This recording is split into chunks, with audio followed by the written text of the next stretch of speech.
Madame la Présidente, Monsieur le Ministre, une semaine de contrôle sur la prévention.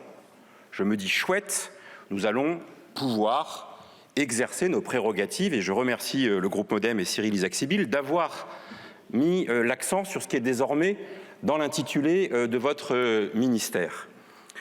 Le problème que nous avons, c'est que nous en parlons de manière limitée dans une semaine de contrôle, mais le reste du temps, à quel moment le législateur est saisi de cette question essentielle, tout le monde s'accorde à le dire, de la centralité des politiques de prévention dans l'ensemble des politiques de santé.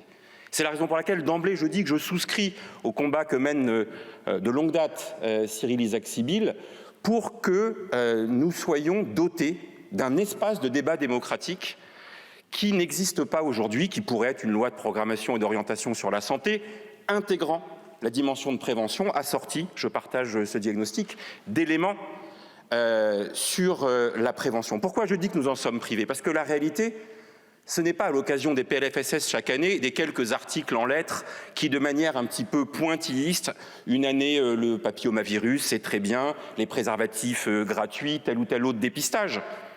C'est pas ça qui nous permet à nous, parlementaires, d'avoir une vision globale, panoramique, holistique, transversale des enjeux de prévention. Et donc, s'il y a un message à faire passer dans cette semaine de contrôle qui n'en est pas une, puisque nous ne contrôlons pas un dispositif législatif, mais éventuellement l'action gouvernementale. Et c'est là que nous avons une difficulté. C'est où et quand avons-nous cette confrontation entre les objectifs de politique de santé et bien le rôle de parlementaire pour l'enrichir et pour le contrôler. Je le disais, le PLFSS ne remplit pas cette mission. Alors, nous en sommes à examiner les outils et les objets proposés par le gouvernement.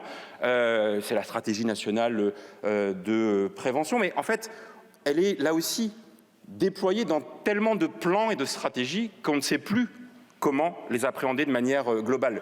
Je prendrai qu'un seul exemple.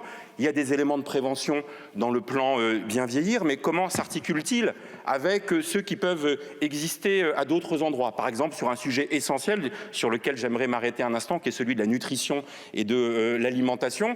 Nous avions un programme national nutrition santé, et je rappelle que la loi Résilience de 2021 devait déboucher à ce que le gouvernement soumette au 1er juillet 2023 ce qui devait remplacer ce PNNS et le programme national et le plan national alimentation. Ça porte un acronyme terrible, la stratégie nationale pour l'alimentation, la nutrition et le climat, le SNANC, voilà, ou la SNANC, pardon, terrible acronyme. Bon, ma première question, c'est où on en est, monsieur le ministre?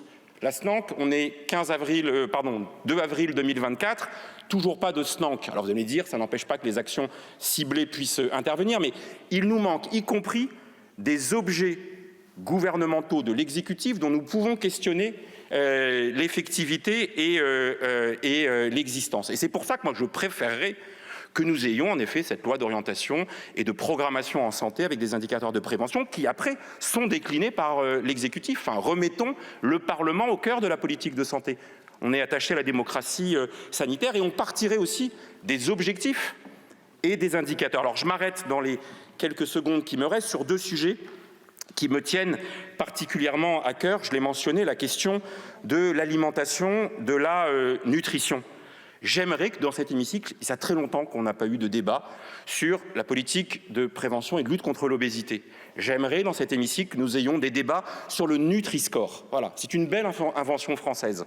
Mais on voit bien aujourd'hui qu'elle se heurte, notamment pour passer à l'échelle supplémentaire et au niveau européen qui fait sens en matière de Nutri-Score, qu'elle se heurte à un certain nombre de pesanteurs, pour ne pas dire de lobbies, qui cherchent à savonner la planche du Nutri-Score. J'aimerais que nous puissions parler, vous, monsieur le ministre, vous savez que c'est un sujet qui me tient à cœur, des enjeux de la dénutrition, et notamment des personnes âgées, mais pas que, de l'ensemble des personnes fragiles, pour voir les indicateurs et les réponses que nous pouvons apporter dans l'ensemble de la politique de santé. J'aimerais, en lien avec ça, que nous parlions de l'activité physique adaptée. On a légiféré en 2016, c'était nos prédécesseurs, pour faire le sport sur ordonnance. Tout le monde s'accorde à dire, notamment pour les affections de longue durée, c'est utile et pertinent, mais on reste sur l'absence de financement de ce sport sur ordonnance, qui serait une vraie logique de prévention pour éviter les dépenses liées à la réparation. J'aimerais aussi pouvoir aborder, mais cela a été fait, donc je m'arrête là, les questions de santé mentale. Bref, à quand ce débat réellement parlementaire sur les objectifs de prévention? Merci.